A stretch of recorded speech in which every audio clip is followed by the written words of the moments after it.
Kelvin, the Crown Pub became kind of a phenomenon during the pandemic, and it was your company, V-Press, and you especially, that was like one of the powers behind it. Why did you start it? Well, when we went into the pandemic, which was a few years ago now, we realised that people weren't going out and meeting people, and there's a lot of people like me and you who want to meet people, want to meet new people and find out what they do. So there's no real financial gain in it. It was, we did it to be sociable. And humans, we are sociable. We like coming out to Hunkeler and meeting other people and talking. And it was a way of staying in touch. So we started doing it twice a week, as you know, staying at home, having a cheeky drink. We had to, right? We had to. Yeah. And it was a way of engaging with other people. We've made friends, we've communicated with people, we've done events. We now come to places like this where, we're not alone, we now know people, and, when things go bad, it's good to know there's other people with the same mindset that you can communicate with. And as you say, friends, I think it's actually because I think quite a few people that never met each other became friends online. And it was like, for me, the people that I have met through the Crown Pub in person afterwards, it was just like freaking fantastic, right? Yeah, it was fantastic. So we got up to about 1,300 followers, and I think the biggest Crown Pub, we had about 150 on there, which was probably a bit too many, to be honest. And then we realised we had to open it out and get some other people involved. It couldn't just be me running it. But it's been phenomenal, and they are friends. We do get on, and guess what? We all do business to help each other, and if we can help someone else, or someone else can help us, and then good. That's the way it should be. And one thing is that we do business together and help each other and these kind of things, but I think it has given also V-Press a fantastic presence in the market, right?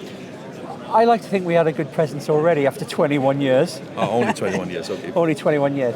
But yeah, we're not like a lot of software companies. We don't have any debt. We self-finance ourselves. We're successful. We're profitable. We keep going and we keep changing. And, if we can do things in addition to that help other people and still make us feel good, then why not? Yeah. And just as a final note here, before we have to talk to some of the other Crown Pubbers here, not as many as I hoped for, to be honest, but people are busy doing business here on Hunkeler Innovationdays. Meetings, yeah. You mentioned that you just started up a company also in Canada. Yeah, so we've extended our reach. So we already trade in South Africa and trade in Australia as well, but we are looking to change and evolve as the industry changes and evolves. And coming here, looking at the inkjet, the industry is going through a massive transformation at the moment, and some of it's good, some of it's bad, but V-Press has got to change as well. And we see the future, a lot of our future is in North America at the moment. So. Fantastic. And I look forward to see you in person because we've been talking about it for so long time, and now it happened, right? Now it has. It's great to see you as well. Great to see you too.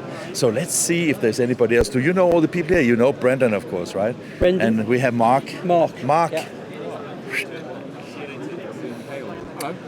You, of course, have been involved in the Crown Pub almost from the beginning, right? Almost, yeah. I mean, obviously, Kelvin's the star, the founder, but, why would you not do it? It was a fantastic thing, and a thing that I think brought a lot of people together, right? Yeah.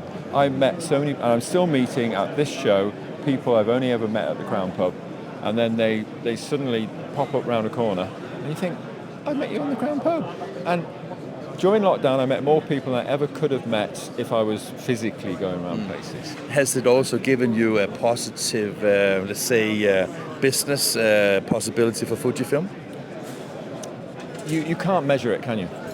I know you can probably not measure it one-to-one, but maybe you have got connections that gets closer to you just because of the fact that you have become a public person, right?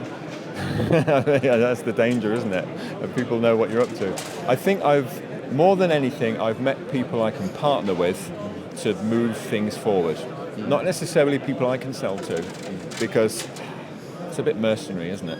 But it's good to get, like with yourself, you get together with someone and you can help each other, and through it, you deliver something that's never been delivered before. And that's what it's good for. But before the Crown Pub, would you run around with a selfie camera?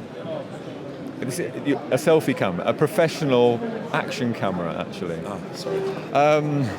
No. Okay, a professional action camera then. Yeah, no, before, there were several things that happened at the same time as the Crown Pub, which lots of our things had to go online.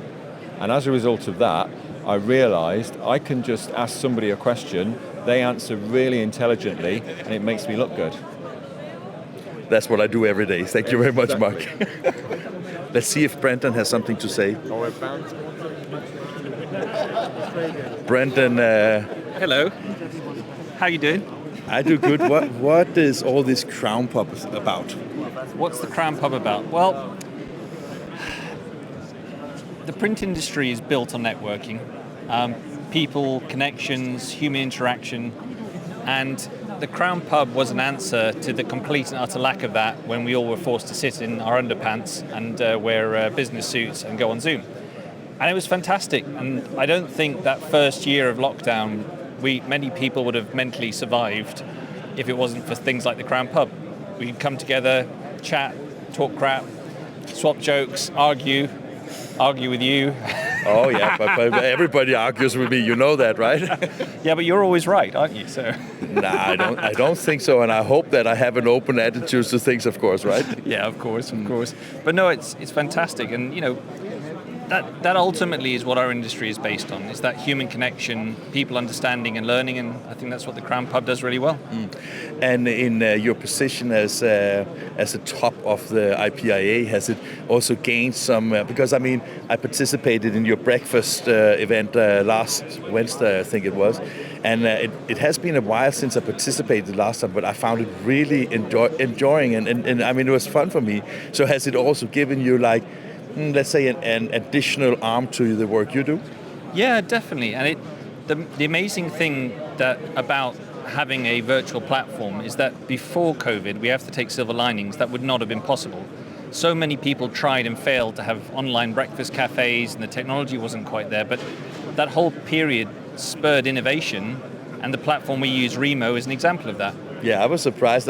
Because when you go from table to table, it actually feels more or less like going from table to table, right? Yeah, and they've even done clever little things which you won't have realized, but in a lot of virtual systems, it's just mono sound. So one person talks and then another person talks and you can't hear. But Remo does a cool thing where it actually creates a stereo sound. So there's 4 or 5 people and you can hear a verbal cue from someone else that might want to enter the conversation. And you don't realize why it's so much more comfortable to have conversations on that platform. It's because your brain is able to pick up signals that it would in the real world. So last question here. When you look at the Crown Pub and what I think it is, it was not just a British phenomenon. It became kind of global. There's people from everywhere, right?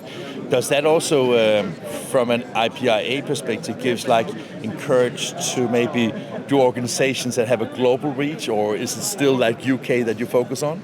Well, never say never. We talk to a lot of trade associations around the world. Historically, the IPA, when it was called the BBFA, which was the British Business Forms Association, it had a really large footprint in America. And then, when the business forms market collapsed, it just retreated back to the UK. So, yeah, it does, because it connects you out to a whole audience of people that go, wow, I don't know, why don't you do this everywhere?